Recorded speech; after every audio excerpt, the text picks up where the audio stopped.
Good evening, everyone, and welcome to Hospitality Musings for Wednesday, 22nd of July 2020.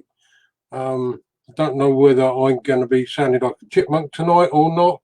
Hopefully this will soon be sorted, as I've been assured by my broadband provider that they're providing me with a brand new dual band, all singing, all dancing router, which will hopefully sort the problem out.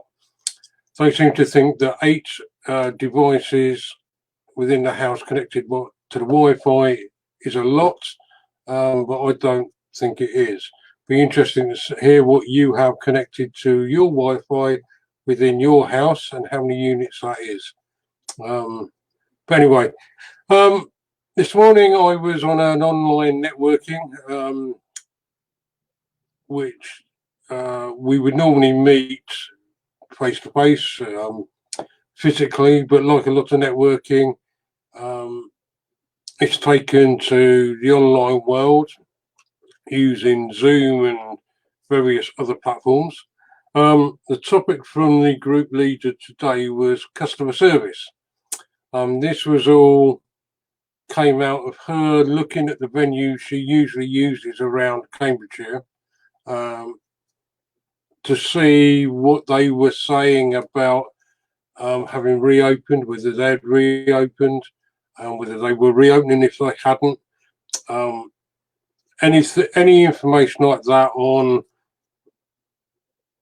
their websites and on social media like Facebook if they didn't have a website. And she was bemoaning the fact that there wasn't an awful lot of information out there from the venues. And the venues that seemed to be there was one particular venue that had announced job redundancies early on in the piece, I should think, in lockdown. They had actually had loads of negative comments that were still sat there having been unanswered. So she took this her experience on to get us all talking about customer service. Now, obviously, I was the only person with a hospitality background there, so they were coming to me, and it got me thinking. So I thought it would be useful to bring this to you as hospitality operators, if you're watching this, to get your take on what you thought, and to perhaps feedback the thoughts of other people that aren't in the industry. First of all, the people in the group seem to think it was very important that venues should be putting out there what they'd done,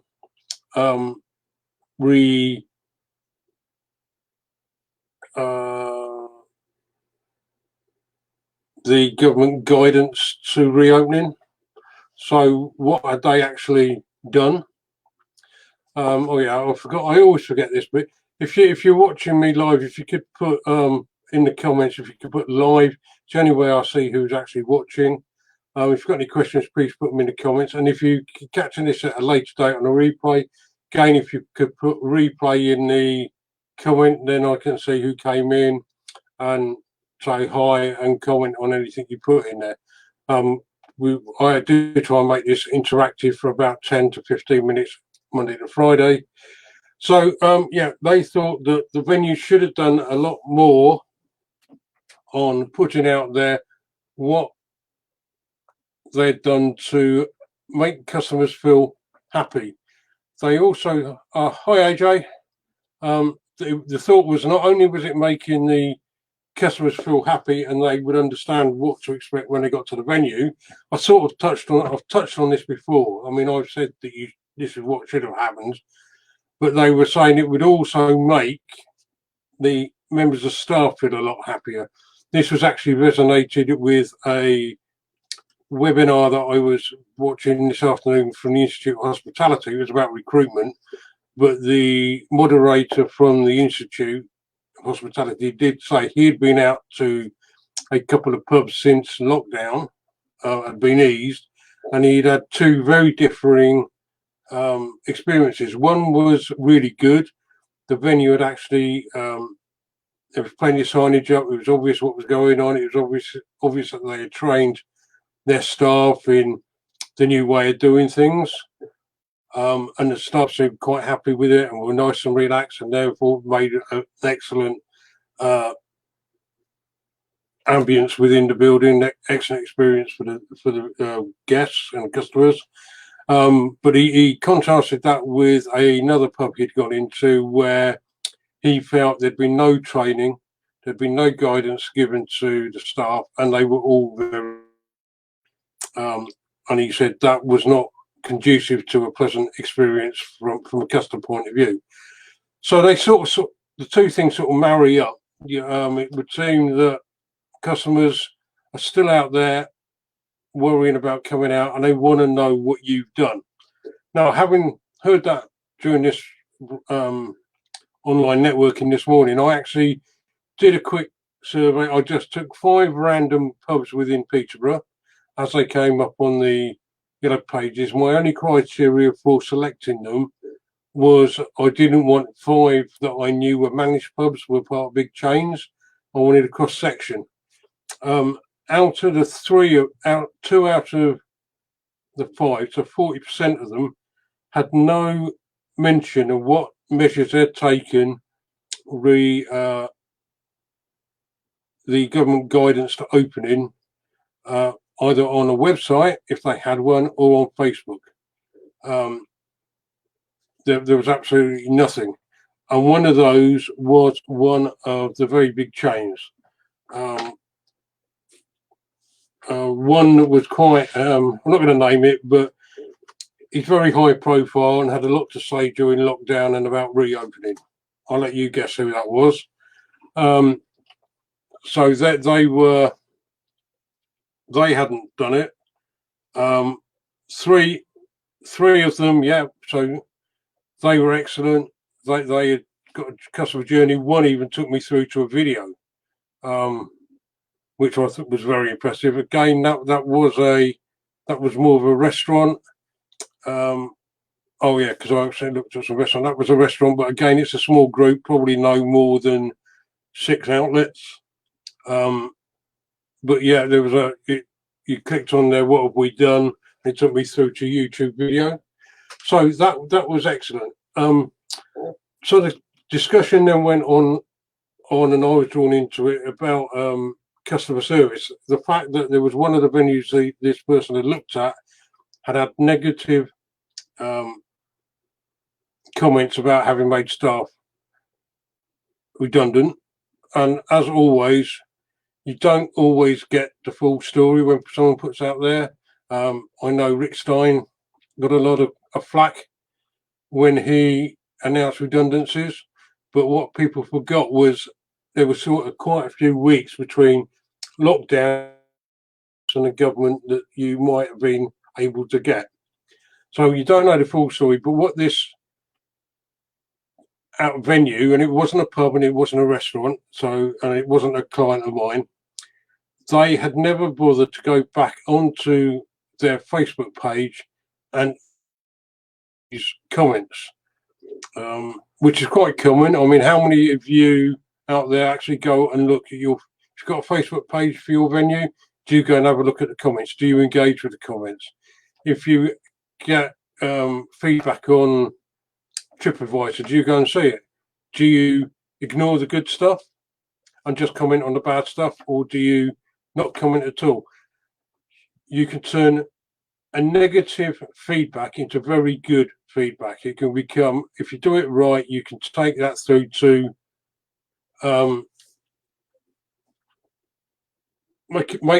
you can take a negative comment through to being a brand ambassador.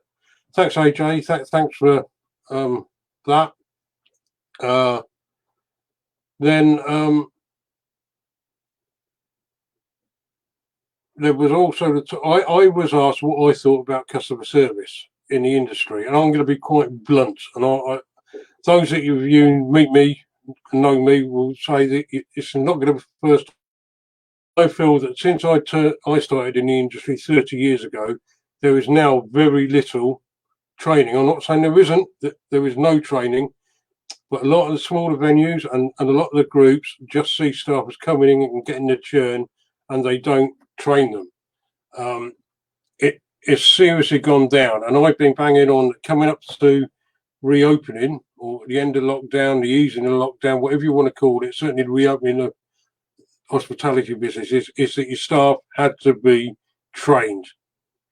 If they're happy, smiley faces, know the system inside and out and backwards, they can take your customer on a journey. And what you will see, as one of my clients has seen, he actually saw on the first Saturday of opening, because he trained his staff, that the average take per person on that opening Saturday was up compared with normal. So I had said to him, why did he think that was? He said, because I trained the staff, they were doing table service, so therefore they could do some upselling. You've got to use that. It's the whole customer journey. If you've got happy customers, they're going to be your brand ambassadors. On the night, if they're happy and you've got staff who are engaging with them within government guidance, so they're not spending 15 minutes at the table, but when they're delivering the food, quickly, everything okay? Do you like another drink? And all of that will help your bottom line. Training should not be ignored. It doesn't have to be mega expensive, but if you train your staff well, you will reap the rewards on the bottom line. There's no way doubt about it. The other thing that I've seen talked about today was the customer experience as far as going to the pub and using whatever electronic method they were using to take payment. Is that, yes, they'd got this thing, they were able to order the drinks, then they didn't seem to be able to pay for it.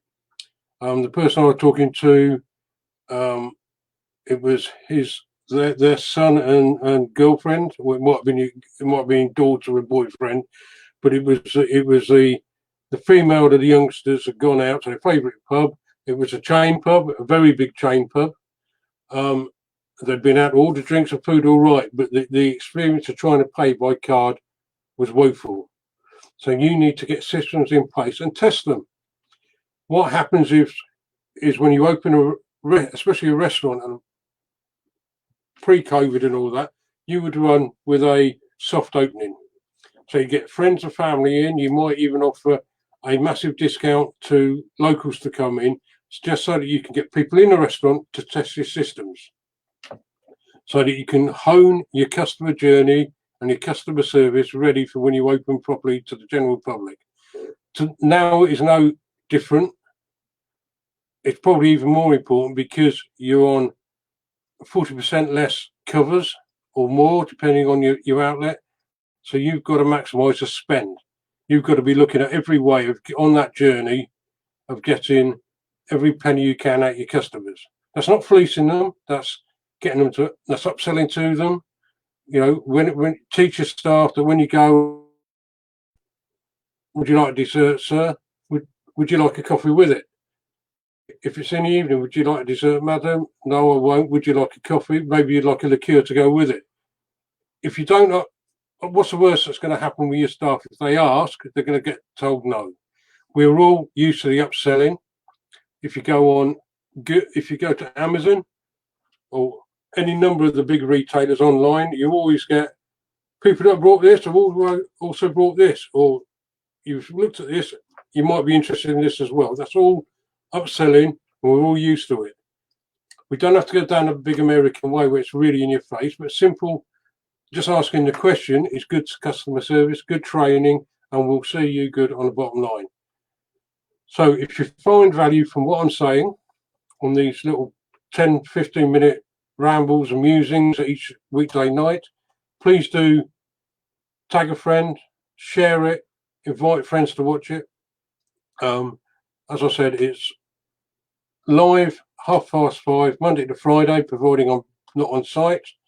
And hopefully sometimes I don't sound like a chipmunk, but that's it tonight. Seriously, think about your customer service, your customer journey, including checking online review sites, online comments on your Facebook, Twitter, or any social media outlet got, as well as TripAdvisor, etc., and engage with people that have gone to the time either to put good reviews, or more importantly, engage with those that have put bad reviews, because if you do it right, you can turn them into brand ambassadors and make them think you're the best thing since sliced bread. So that's it for tonight. Thank you for watching Hospitality Musings today for Wednesday, 22nd of July 2020, and I'll speak to you tomorrow.